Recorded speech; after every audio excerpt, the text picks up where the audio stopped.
좋은 금요일 아침입니다. 우리 다 함께 찬송가 545장 찬양하겠습니다.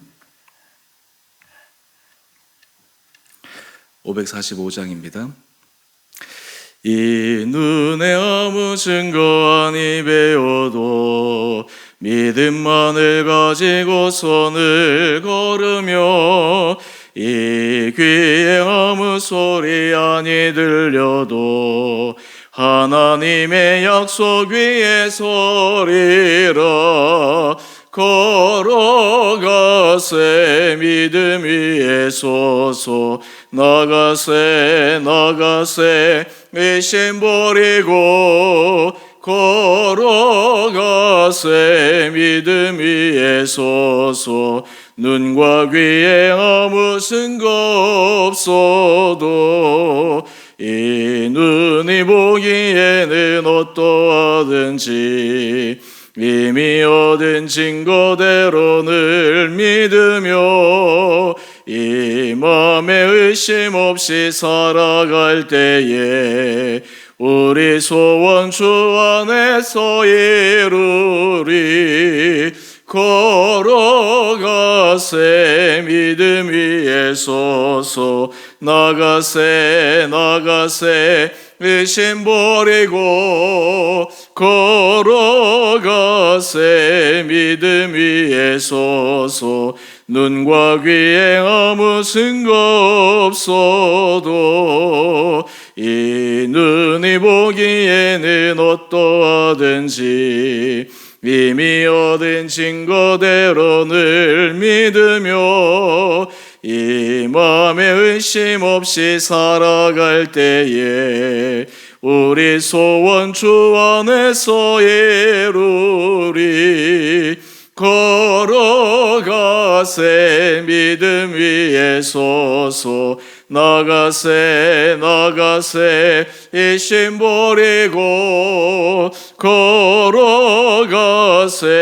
믿음 위에 서서 눈과 귀에 아무 증거 없어도 주님의 거룩함을 두고 맹세한 주 하나님 아버지는 참 이쁘다. 그 귀한 모든 약속 믿는 자에게 능치 못할 무슨 일이 있을까. 걸어가세 믿음 위에 서서 나가세 의심 버리고 걸어가세 믿음 위에 서서 눈과 귀에 아무 증거 없어도. 아멘. 오늘 말씀 창세기 48장 12절에서 22절까지입니다. 요셉이 아버지의 무릎 사이에서 두 아들을 물러나게 하고 땅에 엎드려 절하고 오른손으로는 에브라임을 이스라엘의 왼손을 향하게 하고 왼손으로는 므낫세를 이스라엘의 오른손을 향하게 하여 이끌어 그에게 가까이 나아가매 이스라엘의 오른손을 펴서 차남 에브라임의 머리에 얹고 왼손을 펴서 므낫세의 머리에 얹으니 므낫세는 장자라도 팔을 엇바꾸어 얹었더라. 그가 요셉을 위하여 축복하여 이르되 내 조부 아브라함과 아버지 이삭이 섬기던 하나님, 나의 출생으로부터 지금까지 나를 기르신 하나님, 나를 모든 환난에서 건지신 여호와의 사자께서 이 아이들에게 복을 주시오며 아들도 내 이름과 내 조상 아브라함과 이삭의 이름으로 칭하게 하시오며 아들의 세상에서 번식되게 하시기를 원하나이다. 요셉이 그 아버지가 오른손을 에브라임의 머리에 얹은 것을 보고 기뻐하지 아니하여 아버지의 손을 들어 에브라임의 머리에서 므낫세의 머리로 옮기고자 하여 그의 아버지에게 이르되 아버지여 그리 마옵소서. 이는 장자이니 오른손을 그의 머리에 얹으소서 하였으나 그의 아버지가 허락하지 아니하여 이르되 나도 안다. 내 아들아 나도 안다. 그도 한 족속이 되며 그도 크게 되려니와 그의 아우가 그보다 큰 자가 되고 그의 자손이 여러 민족을 이루리라 하고 그날에 그들에게 축복하여 이르되 이스라엘이 너로 말미암아 축복하기를 하나님이 내게 에브라임 같고 므낫세 같게 하시리라 하며 에브라임을 므낫세보다 앞세웠더라. 이스라엘이 요셉에게 또 이르되 나는 죽으나 하나님이 너희와 함께 계시사 너희를 인도하여 너희 조상의 땅으로 돌아가게 하시려니와 내가 내게 내 형제보다 세겜 땅을 더 주었나니 이는 내가 내 칼과 활로 아모리 족속의 손에서 빼앗은 것이니라. 아멘.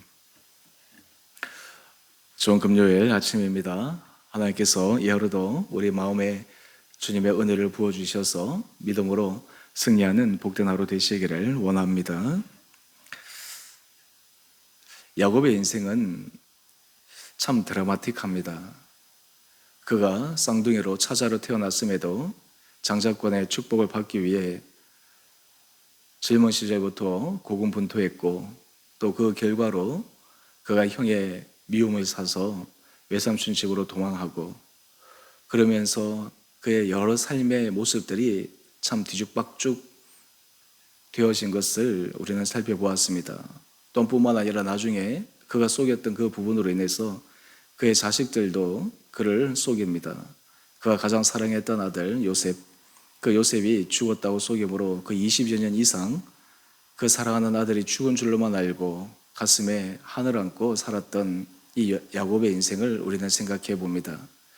그럼에도 불구하고 하나님께서 이 야곱의 인생을 통해서 축복하시고 정말 지극히 인간적인 그 야곱, 그를 하나님의 사람으로 바꾸어 가시고 사용하시고 또 그를 통해 아브라함에게 주셨던 그 약속의 말씀을 이어가게 하신 것, 참 이것이 얼마나 놀라운가 생각해 봅니다.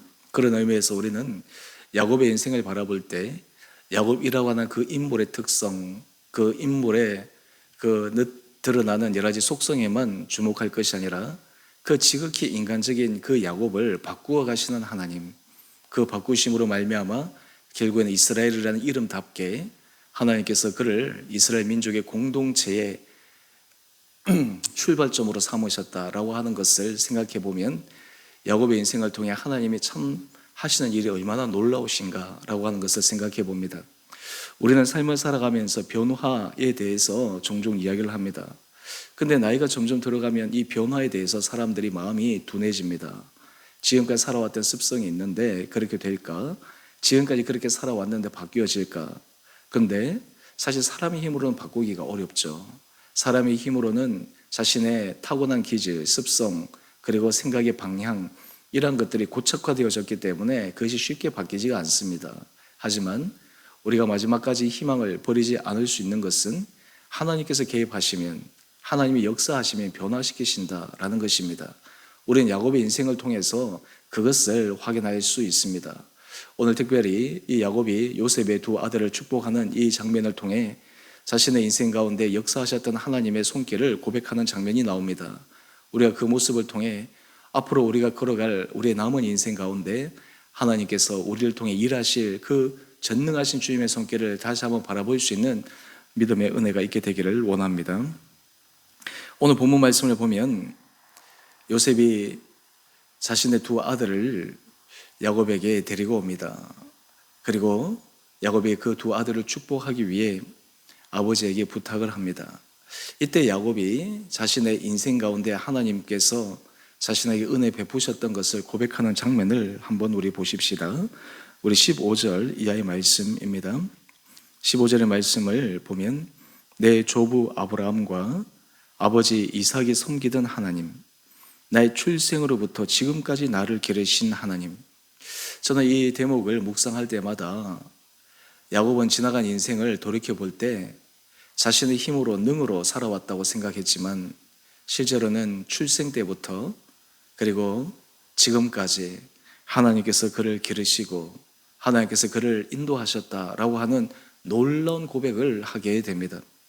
여러분, 우리가 인생 가운데 지나간 인생 가운데 하나님께서 나를 출생 때부터 지금까지 나를 기르셨다, 나를 인도하셨다. 여러분, 이것이 깨달아지고 고백되어지면 참 우리 가운데 얼마나 큰 감격이 있는지 모릅니다. 여러분, 우리가 삶의 자리에 사람들이 왜 마음속에 하나님의 은혜를 누리지 못할까요? 가장 큰 이유는 깨닫지 못해서입니다. 하나님께서 행하신 그 일에 대해서 우리 마음속에 느끼지 못하기 때문입니다. 그런데 야곱은 이제 하나님 앞에 갈 때가 되자 지금까지, 그 지금까지라는 것이 그가 어느 정도 하나님을 의식할 때가 아닙니다. 출생할 때부터, 태어날 때부터 지금까지. 여러분, 우리 인생을 이 야곱의 인생처럼 한번 고백해 보면 얼마나 은혜가 되는지 모릅니다. 우리의 출생 때부터 지금까지.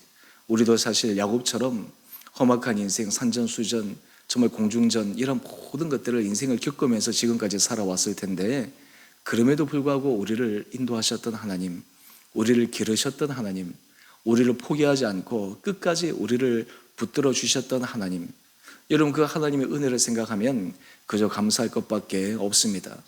우리의 인생의 본질을 생각하면 하나님이 우리를 포기할 만도 하신데, 때로 하나님께서 더 이상 기대하지 않을 만도 하신데, 하나님이 마치 사랑하는 부모가 사랑하는 자녀를 끝까지 포기하지 않고 가는 것처럼 하나님께서 우리를 붙드셨다라고 하는 것이 얼마나 놀라운지 모릅니다.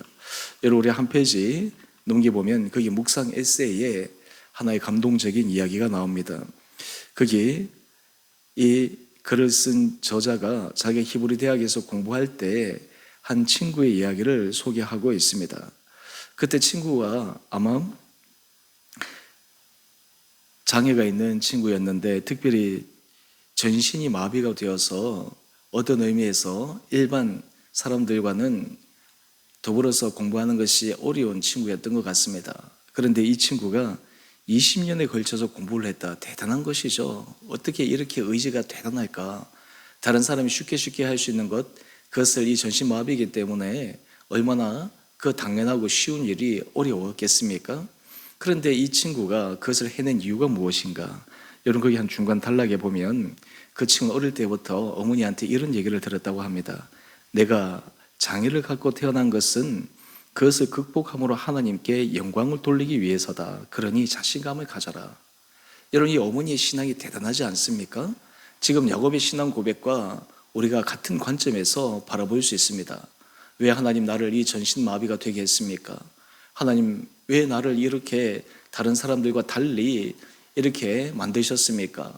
왜 나에게 벌을 주시는 것입니까? 보통 사람 같으면 충분히 그렇게 생각할 수 있는데, 이 상대적 비교를 뛰어넘어 이 어머니는 그 자녀에게 네가 이 전신마비라고 하는 큰 인생의 장애물은 네가 그것을 극복해서 하나님께 영광 돌리기 위함이다. 또한 여기에는 무엇이 숨겨져 있습니까? 하나님께서 도우신다라는 것입니다. 하나님께서 인도하신다라고 하는 것입니다. 여러분, 이런 고백이 아마 이 친구가 그 숱한 장애와 좌절 속에서도 이겨나갈 수 있는 힘이 되지 않았을까?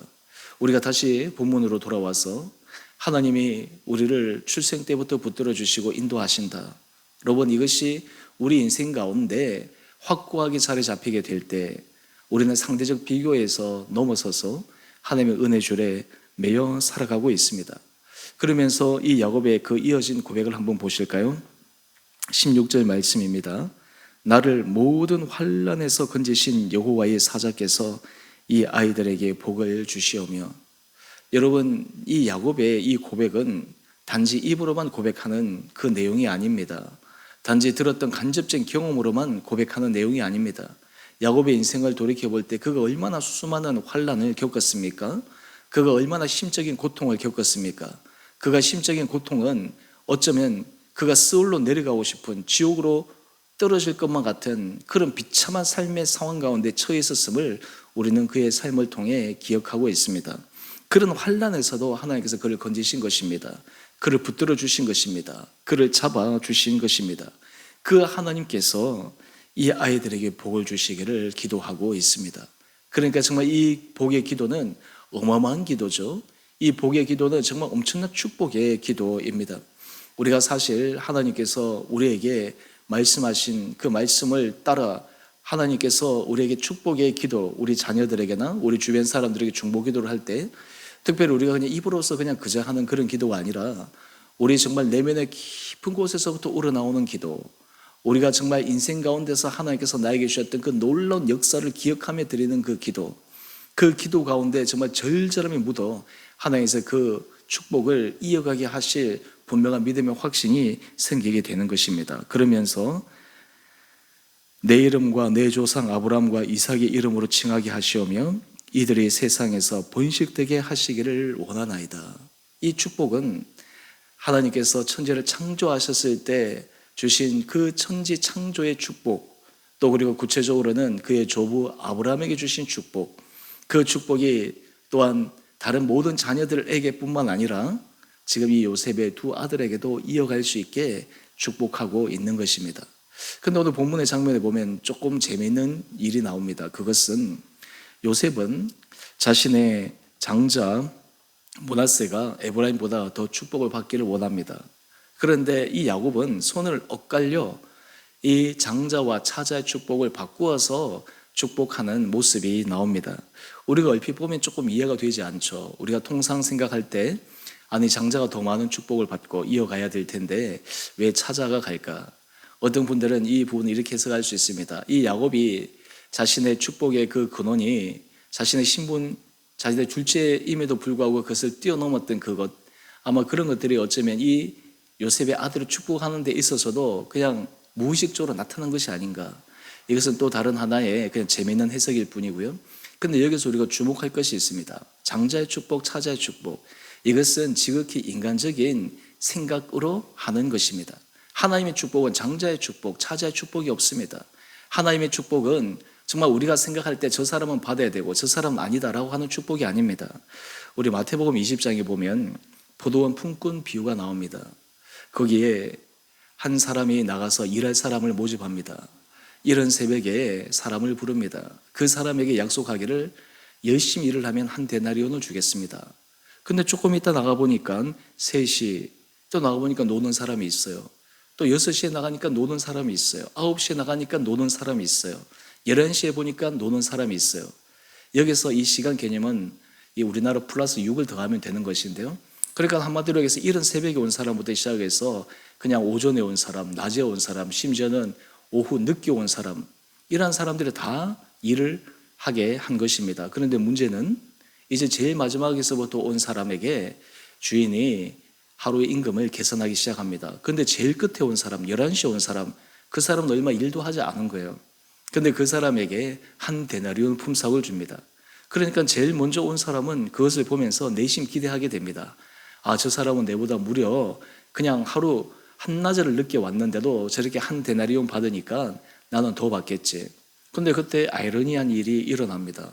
11시에 온 사람이든 9시에 온 사람이든 6시에 온 사람이든 3시에 온 사람이든 심지어 이른 아침에 온 사람이든 동일하게 한 데나리온을 받는 거예요. 그랬더니 처음 온 사람의 마음에 불평이 생기는 것입니다. 왜 저 사람과 비교해서 나는 이것밖에 안 줍니까? 근데 주인이 얘기합니다. 원래 내가 약속한 것이 한 데나리온이 아니냐. 주인이 저 사람이 한 데나리온을 받는 것은 너와 상관이 없다. 그러면서 거기에 중요한 말씀을 하십니다. 마태복음 20장 16절 말씀인데요. 나중된 자로서 먼저 되고 먼저 된 자로서 나중되리라. 여러분, 하나님께서 하시는 방법이 때로 우리의 생각과 전혀 다를 때가 있습니다. 우리는 지극히 인간적인 생각으로 상대적 축복, 상대적 비교, 그것을 통해서 실망하기도 하고 때로는 그것을 통해서 우쭐대기도 하는데 하나님 보시기에는 그런 것은 아무것도 아닙니다. 하나님의 절대적 축복이 더 중요한 것입니다. 실제로 이 므낫세와 에브라임 둘 다 하나님께서 축복하신 것입니다. 요셉의 입장에서는 장자이기 때문에 좀 더 아버지가 더 큰 축복을 해주기를 원하지만 그것은 사실은 그 후손들에게 있어서 그런 큰 의미가 없는 것입니다.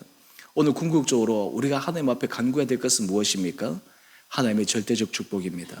하나님께서 우리에게 주시는 그 은혜입니다. 우리가 삶의 자리에서 왜 감사함을 잃어버릴 때가 있을까요? 그 이유는 이 상대적 비교 때문입니다. 내게 주신 은혜만 생각해도 너무나 감사한데 갑자기 내 주변의 사람을 돌아봅니다. 내 주변의 사람이 받은 복을 우리가 한번 곁눈질을 해봅니다. 그러면 그 복으로 인해서 내가 받은 복이 너무나 하찮아 보일 때가 있습니다. 그런데 우리가 진정으로 주님의 은혜 아래 선 사람, 하나님 앞에서 정말 하나님의 은혜 아래 살아가고 있다고 고백하는 사람은 내게 주신 그 은혜로 만족하는 것입니다. 내게 주신 그 은혜로 자족하는 것입니다. 왜냐하면 하나님은 각 사람에게 필요한 만큼 또 각 사람에게 부어주시는 만큼 그것을 통해서 풍성한 은혜가 임하기 때문입니다. 오늘 이 아침 우리 사랑하는 성도님 한 분 한 분들에게 정말 우리가 출생 때부터 지금까지 또 앞으로 우리의 인생의 모든 걸음걸음마다 우리에게 필요한 양식을 주시고 필요한 축복을 주시고 필요한 인생의 길을 열어주신 주님으로 말미암아 은혜 감사의 고백을 드릴 수 있는 귀한 하루 될 수 있게 되기를 원합니다. 지극히 인간적인 그 마음에서 뛰어넘어 또 그리고 그 마음으로 인해서 일어나는 인간의 작은 섭섭함을 우리가 내려놓고 절대 하나님의 받은 그 은혜로 인해서 감사하고 또 하나님께서 우리 인생을 끌어가실 그 기대함에 우리가 소망을 가지고 걸어가는 귀한 이 하루 될 수 있게 되기를 다시 한번 주님의 이름으로 축원드립니다. 기도하겠습니다. 사랑의 주님, 참으로 감사합니다. 오늘 이 아침 야곱이 그의 지나간 인생을 돌이키며 출생 때부터 마지막 하나님 앞에 부름을 받는 그 순간까지 그를 기르시고 인도하셨던 하나님을 그가 고백하며 그 하나님이 또 그의 후손들에게 친히 역사하셔서 축복하시기를 간구하는 모습을 묵상했습니다. 아버지, 우리의 인생을 우리가 출생 때부터 지금까지 한순간도 우리에게 눈을 떼지 않으시고 인도하셨던 주님의 사랑의 손길을 기억하여 오늘도 믿음 안에서 담당길을 걸어가는 우리 온 성도들 되게 하여 주옵소서. 우리 각자에게 주신 주님의 큰 은혜 복을 기억하여 감사하게 하여 주시옵시고 그 수로 인해서 우리가 삶의 자리에 가면 갈수록 더 풍성하게 부어주시는 놀란 하나님의 은혜를 누리게 하여 주옵소서. 하나님께서 약속하신 그 말씀을 우리 마음 가운데 붙들고 믿음 가운데 걸어갈 때 하나님께서 그것을 이루어 주시는 놀라운 은혜 역사들이 우리 성도들 가운데 있게 하여 주옵소서. 주님, 특별히 돌아오는 주가 추수감사 주일인데 우리 온 성도들의 심령 가운데 하나님께서 지금까지 우리에게 주신 은혜로 감사의 고백이 넘치게 하여 주시고 특별히 우리 주원의 교회 온 공동체가 하나님 앞에 온전한 감사를 올려드리는 감사의 공동체가 되게 하여 주셔서 감사함으로 우리 삶에 더 큰 감사의 제목들이 차고 넘치는 은혜의 공동체 되게 하여 주옵소서. 오늘 한 날 하루 삶도 주님께서 우리 온 성도들의 삶을 붙들어 주시고 오늘 이 하루도 주님의 손에 붙들림 받은 은혜 삶을 살아가게 하여 주시기를 우리 사랑하신 예수님 이름으로 감사기도 드리옵나이다. 아멘. 하늘에 계신 우리 아버지, 아버지의 이름을 거룩하게 하시며 아버지의 나라가 오게 하시며 아버지의 뜻이 하늘에서와 같이 땅에서도 이루어지게 하소서. 오늘 우리에게 일용할 양식을 주시고 우리가 우리에게 잘못한 사람을 용서하여 준 것 같이 우리의 죄를 용서하여 주시고 우리를 시험에 빠지지 않게 하시고 악에서 구하소서. 나라와 권능과 영광이 영원히 아버지의 것입니다. 아멘. 오늘도 믿음 안에서 승리하시는 복된 하루 되시기를 바랍니다.